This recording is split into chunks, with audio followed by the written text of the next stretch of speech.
Hi guys, welcome back to the second part. We have our pieces and we have our lining fabric. Please note that for whatever you choose your lining fabric, you want this fabric to be non-stretch, and it does not have to be the same fabric that you are using on the outside.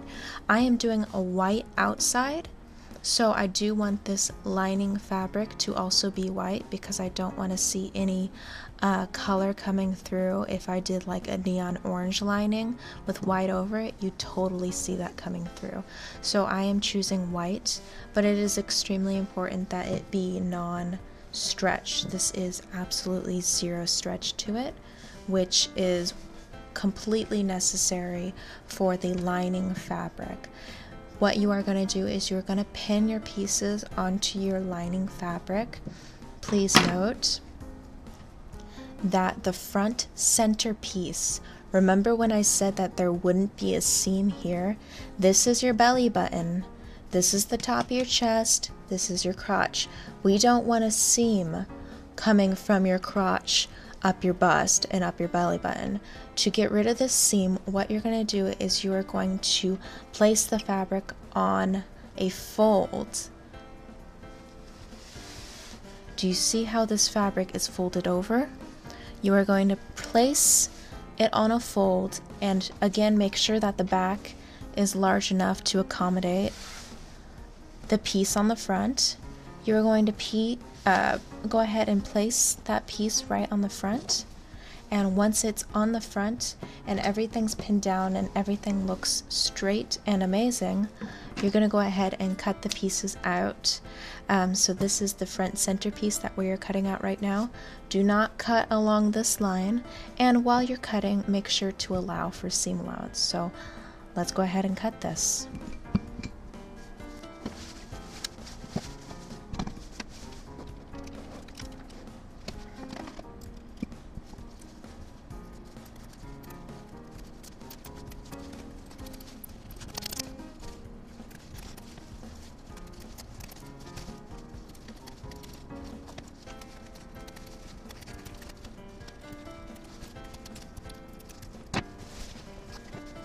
Alright guys, so that is it cut out. We do have the back here.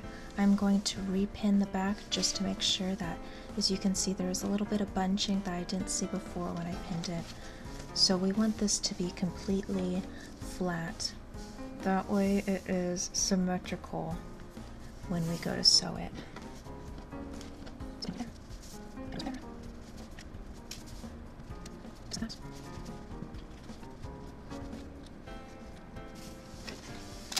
Now you can see that there's a lot less bunching when we push it over this way. Cool beans.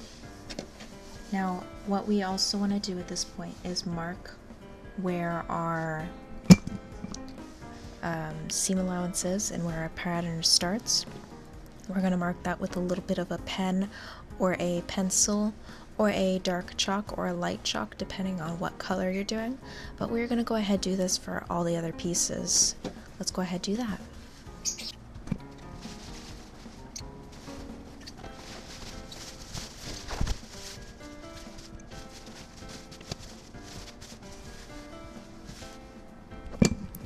Now guys, the rest of these pieces aren't going to have the same bend that the other one did. You know how we did it on a bend?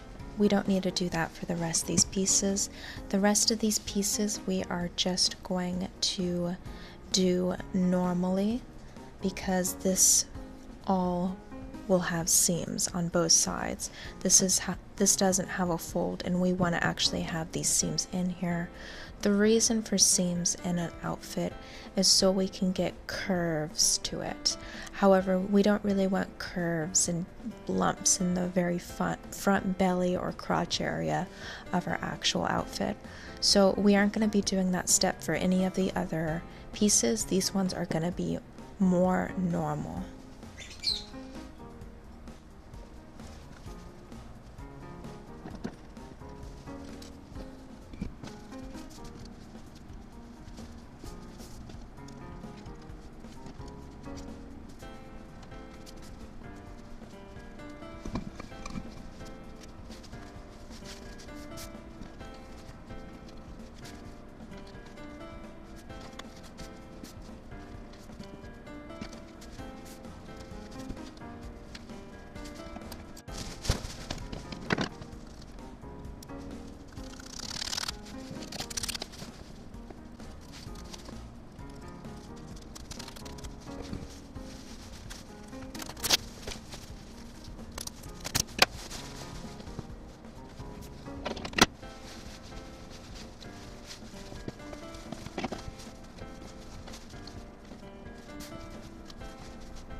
Alright guys, now that we have all of our pieces transferred onto fabric, we are going to go ahead and mark where the patterns are sitting on this fabric so we know what is seam allowance and what isn't. So we're going to mark that with a pen, and then we're actually going to take these off, and then we are going to do the opposite side. So these are only one side, but we need two pieces. So we're going to remove these and make a second piece. Let's go ahead and do that.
Now that we have done all of our pieces here, we're going to take this again and we are going to transfer it, except this time we are going to transfer it upside down, just like this.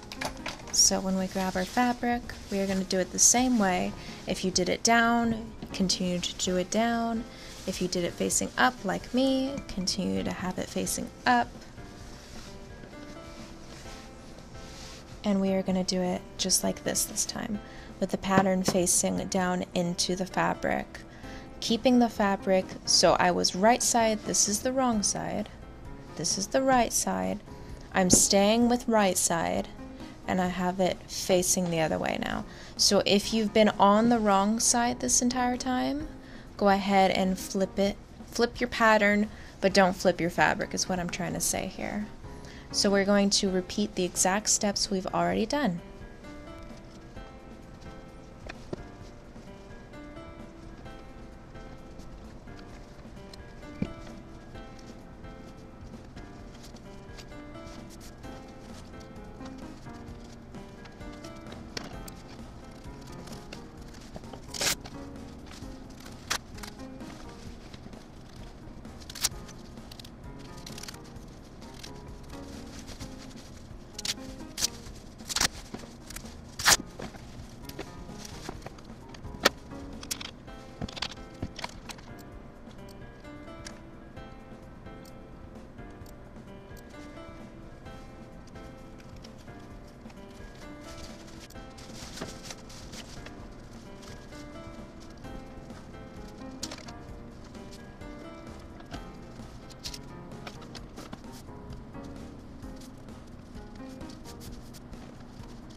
Alright guys, now that we've cut out and transferred every single thing twice, so because we flipped that pattern over, as you can see we have two different shapes. It goes from wide to small, small to wide, and no, you cannot just turn them and have them be the same. They are in fact two different pieces. You can't just flip them, is what I'm trying to say. That's why you do have to actually flip the pattern and recut it, or you can choose to flip the fabric and cut it that way, which I don't do. I like to flip the pattern. We have them all labeled to know which one is which, so we have, these are our two front side pieces. These are our two back pieces. They're very, very long comparatively to the rest. And somewhere in here, let's see, are these the front sides? No, these are the back sides. So these are the two back side pieces. And every single piece should pretty much be a mirror image of the other side. So as you guys can see, this is truly a mirror image, just like that. Now that we have this done, we're going to go ahead and sew it together. So what we're going to do is we're going to take this front centerpiece. Again, everything should be marked at this point, and we should have mirror images of everything. This one has its own mirror image, and I'll show you guys what I mean by that in a second, because when we open this one up, because we did cut it on a seam, it is its own mirror image, just like that. So we know this is the front center. Actually, I don't really need to label that because that one is obvious. You can see this is the top and this is the crotch. Very obvious what piece this is. So we are actually going to start pinning this together to get ready to sew. So next we are going to grab the front pieces, which are right here. And we are going to just figure out what direction they go. And I have my arrows, so I know. So this one's pointing up, so we know it's going this way. So we know this specific piece is going to go right here. So we can go ahead and pin those two pieces together, pinning them on the lines that we've made. And of course we are going to pin them facing each other, essentially. Now, I want to be very clear, this is where you have to really decide if you want this to be touching you or if you want the satin to be touching you. At this point, I don't know which one I really want touching me. Let me see. I'm going to make a decision right now. I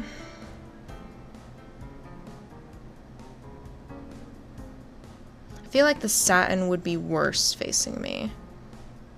I will go ahead and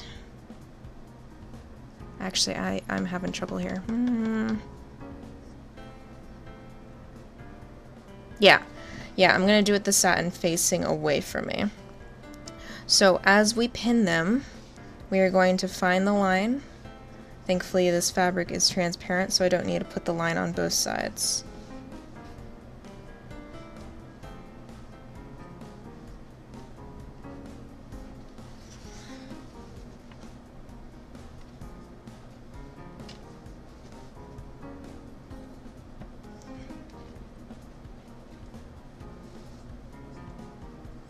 Now the one issue with doing satin to satin is they are sliding all over the place.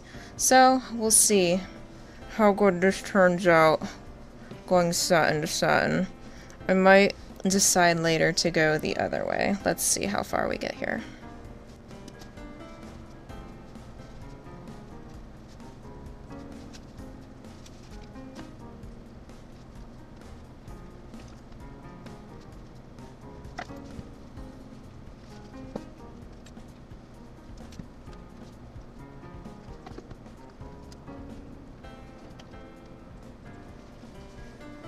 Alright guys, so you can see when it's all pinned together, we have that beautiful princess seam coming across right there. Again, this is the lining, so don't be worried if things don't look amazing just yet, because we can mess around with the lining almost indefinitely without any issues. Obviously, if you fuck it up so much, you might have to redo the lining, but hopefully that won't happen.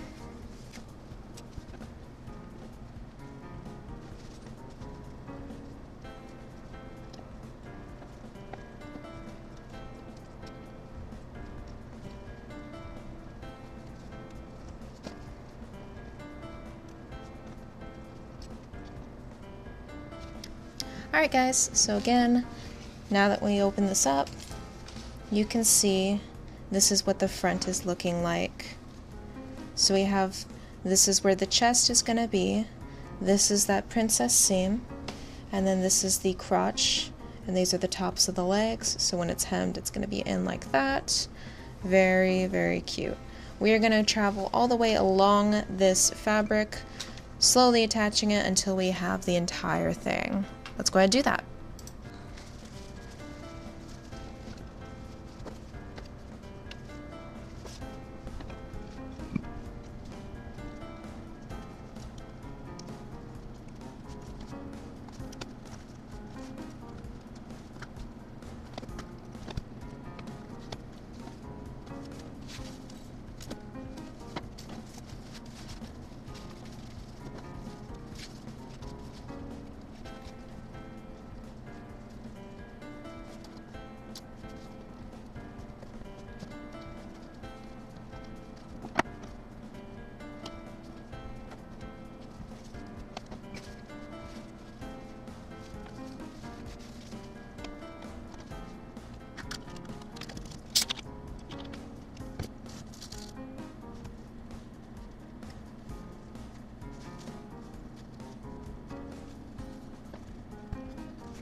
Alright guys, so I went ahead and pinned all the way across. So this is the entire bunny suit. Now the back is not sewn together because I am putting the zipper in the back, not along the sides because I don't think that looks good. So, oh, let's see if we can like zoom out and show you what this looks like. Ooh, you can see the mess that is all right here. But this is the entire bunny suit. Let me lift that up for you guys.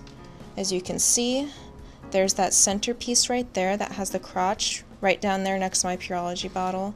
We have, this is the chest, side, back, just like that. It's very easy for someone that's been working on this to tell what it is. So next, before we sew it, just to make sure that everything is looking amazing, we're actually going to hold this up to ourselves and make sure that it fits good. I'm going to do this off camera, but if you notice it's way too baggy, bring it in. If you notice that it's way too tight where you can't even push the two pieces in the back together, then you're going to need to pull it out a little bit. So I'm going to do that off camera. Alright guys, I tried on my garment. I feel it was a little too large, which is fine. So what we're going to do, because you want it to actually fit pretty tight, we are going to add boning to help it be more comfortable while it's fitting tight and to hold the piece up. But because it's a little bit baggy, but not a lot, what I'm going to do is I'm actually going to finish and sew this, and then to bring it in tighter, what we do is we slowly sew about 1/2 inch tighter along all the seams until we're happy with how it's fitting. But we are going to do that in the next video. So guys, thank you so much for watching, and we're going to get sewing here real soon. Bye bye!